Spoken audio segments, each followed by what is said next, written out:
Some time ago, I was at a weekend gathering, and one of the people there who has a reputation for having a strong personality was telling a story. It's kind of an embarrassing story, so I'm not going to give any names, so we'll just call this person my sister. She was recounting a story of a battle she'd had with her son over the amount of food he'd served himself. It was the usual thing. You stay at the table until you eat it. My sister thought this would take about 20 minutes. In fact, my nephew stayed at the table for almost 8 hours. After recounting this story, my sister said in a very exasperated voice, "He's so stubborn. I've no idea where he gets it from." We all laughed because, well, we know exactly where he gets it from. But she was most indignant and said, "Why are you guys laughing?" She indicated her husband and said, "I know he's stubborn, but I just have a strong personality." This kind of misconception is very normal. People who are rude and undiplomatic see themselves as just straight talkers. People who are excessively picky see themselves as just having high standards, and very stubborn sisters just see themselves as having a strong personality. We're all bad at assessing ourselves because we're all very invested in our own self-image. It's core to who we are. However, accurate self-assessment is important. We all map out the world in our heads, and if we misplace ourselves on that map, then we're going to make mistakes.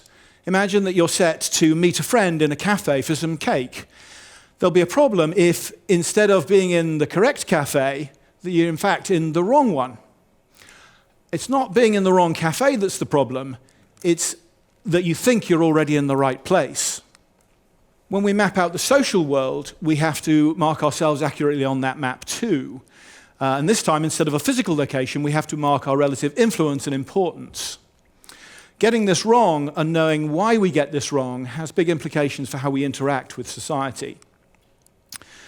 When we start learning about the social world, we're getting the super special treatment that kids need and quite rightly get. Imagine this blank screen is the empty mental map of the social world that the child starts off with.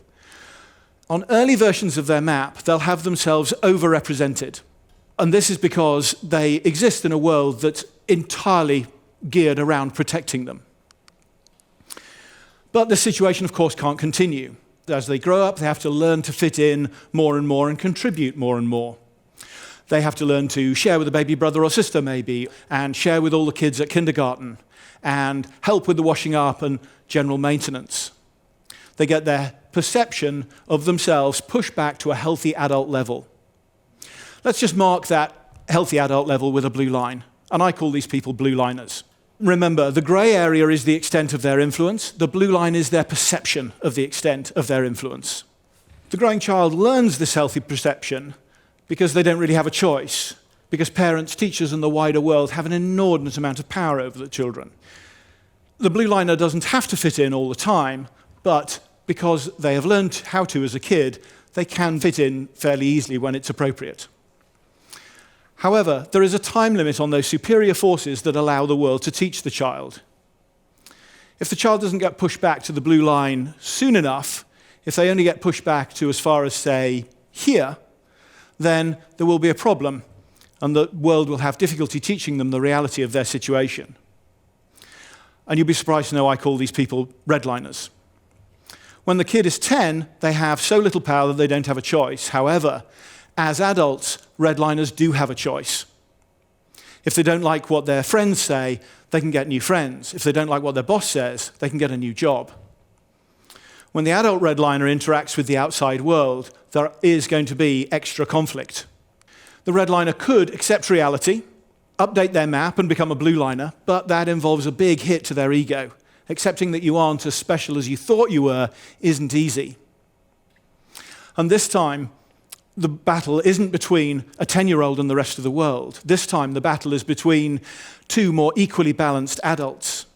This battle of near equals means that often both sides compromise, instead of the redliner being pushed back to reality. The redliner wants 2 extra slices of cake, but they only get 1. They compromise to 1. So they're getting more cake than anyone else, but they're not getting as much cake as they expect or as much cake as they're used to having. This leads them to develop certain behavior patterns to cope. And I say patterns because while they are occupying too much of the social real estate, they need to do something to manage this border friction. So they tend to act and think in certain ways without being aware of it. Okay, so they're taking up more space than they should, and this leads to extra conflict, but they think they're taking up the right amount of space, and so they end up blaming the conflict on other people, not themselves. They have to find reasons to blame the other people, and so they become quite creative. But they also have to compartmentalize their view so that they don't see that they're applying different standards to other people than they're applying to themselves. Seeing the individual compartmentalized view allows the redliner to see some sense in the world. If they were to see the entire picture, they would see that there's a problem. Even though they have more cake than everyone else, they feel cheated because they're not getting as much cake as they think they should have, or as much cake as they're used to. The resulting emotional outbursts and sulking train the people around them to put in extra effort to try and keep them happy. Redliners train the people around them using emotion. Redliners have gotten that extra bit of cake by being a pain in the butt, but they think they've got it by being a little bit more intelligent than everyone else. This makes them incredibly difficult to persuade because they think they understand the world better than everyone else. When others try and blame them for any conflict, the redliner can easily block that message by saying, other people don't understand the world quite like I do. Redliners are so good at blocking these messages that when someone points out that they're just cherry-picking the information that supports their view, then they block that message as well. All this happens without any conscious plan or knowledge. With their compartmentalized view, they just never quite see the problem. So this model is interesting, but what does it actually tell us? Well, it has several implications particularly for team dynamics. But we only have time for a couple of things today, so we're going to talk about self-confidence and some of those stealth redliners that you didn't know existed in your life. Let's start with confidence. It's easy to see that the overconfident people are redliners. They think they know best. They block information that doesn't agree with their worldview. So let's look at the underconfident people. Many people would say that they are probably maybe greenliners. That is someone who underestimates their influence and therefore their knowledge compared to the rest of the world. Greenliners do have low self-confidence, but crucially, because they think other people know best, they're very open to outside information. However, most low self-confidence people are not open to that outside information. Think about it. You give a low self-confidence person a compliment, and they find some way to block it. They tell you that, no, they were lucky, or they tell you, oh, they had help, or they tell themselves that you're just saying that to be polite. They block the information, and that's a redliner behavior. So it turns out that there are, in fact, two types of redliner: overconfident redliners and underconfident redliners. So we now have 4 players in this play that's expanding in the cafes. Blue liners are in the correct cafe. They know they're in the correct cafe because they're open to that outside information. Overconfident redliners are in the wrong cafe, but they're happy because they're convinced they're in the right place. They block the information that they're in the wrong place. Underconfident redliners are in the correct cafe, but they're convinced they're in the wrong place. Hence, they worry all the time. They block the information that they are already in the right place. They misjudge not where they are, but where they should be. And that is what low self-confidence is, thinking that your skills aren't where they should be. We even call extreme low self-confidence imposter syndrome, someone who thinks they're not in the right place. Even though they are underconfident, they are redliners because they block the information that they are in fact in the right place. Most underconfident people are not greenliners who are in the wrong cafe, but crucially very open to the idea that they're in the wrong cafe. Greenliners do exist, but they're very persuadable. And this means that as soon as they get out of the environment that created them, they expand and blossom and turn into blue liners. Expanding is easy. It is contracting that's the problem. If you think you have low self-confidence because you're a greenliner, then I'm afraid you're probably mistaken. So, how can redliners be low self-confidence? Well, I said that redliners don't apply the same standards to themselves that they apply to other people. Redliners who are low self-confidence, their problem isn't that they don't perform well by normal standards. Their problem is that they don't perform well by their own impossibly high redliner standards. Both types of redliners incorrectly assign blame. Overconfident redliners blame other people too much. They say, it was your fault, when it isn't. Underconfident redliners blame themselves too much. They say, it was my fault, when it wasn't. A lot of people I meet with low self-confidence describe themselves as perfectionists. Now, even if you don't expect perfection, you're always going to have a problem and disappoint yourself if you set your standards too high. Like all redliners, they don't know they're doing it. Because of their compartmentalized view, underconfident redliners don't realize that they are setting excessively high standards for themselves.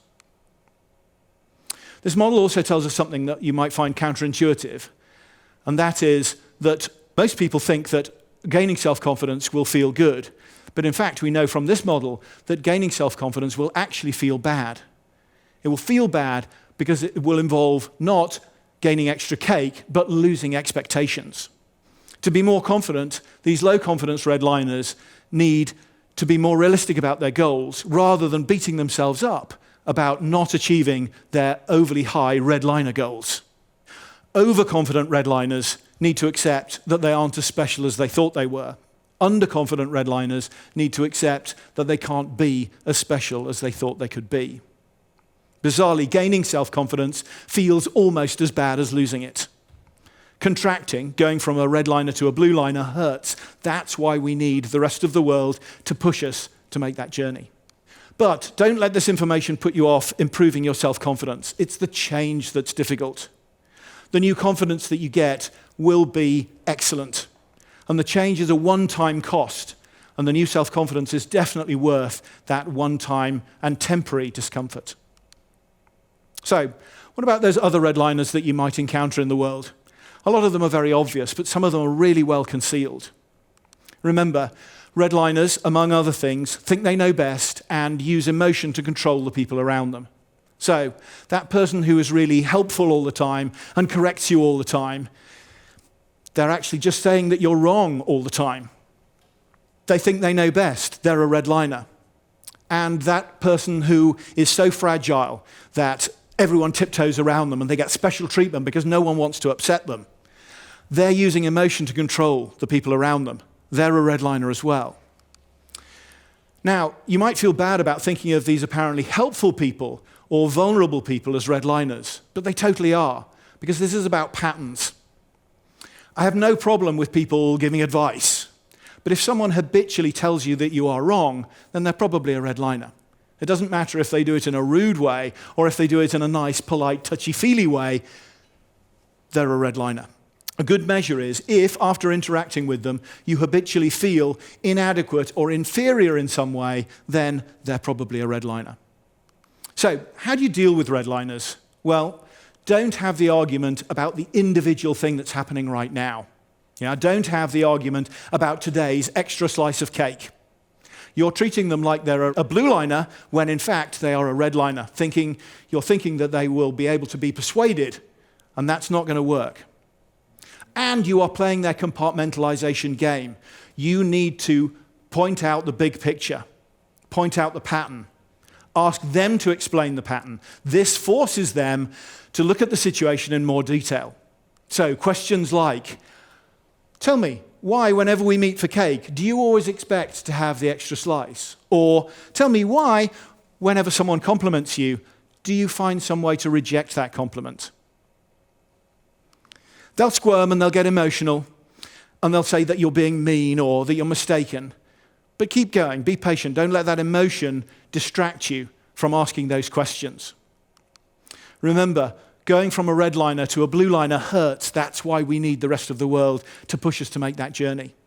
There are many problems in life, and to navigate them properly, we need to have accurate information about the terrain. In the social world, the terrain is other people. And we need to be able to see those people for who they really are and not be distracted by their biased image of how they see themselves. So my challenge to you is to go out and find some of those redliners in your life. This will be kind of a treasure hunt because in disguising their motivations from themselves, they'll also be disguising them from you. You need to look for those subtle patterns of behavior, and when you see those subtle patterns, you need to ask those awkward overview pattern questions. Don't get distracted by the emotion. Be patient. Keep asking those questions until you get satisfactory answers. There will be high emotion, but there's some good news.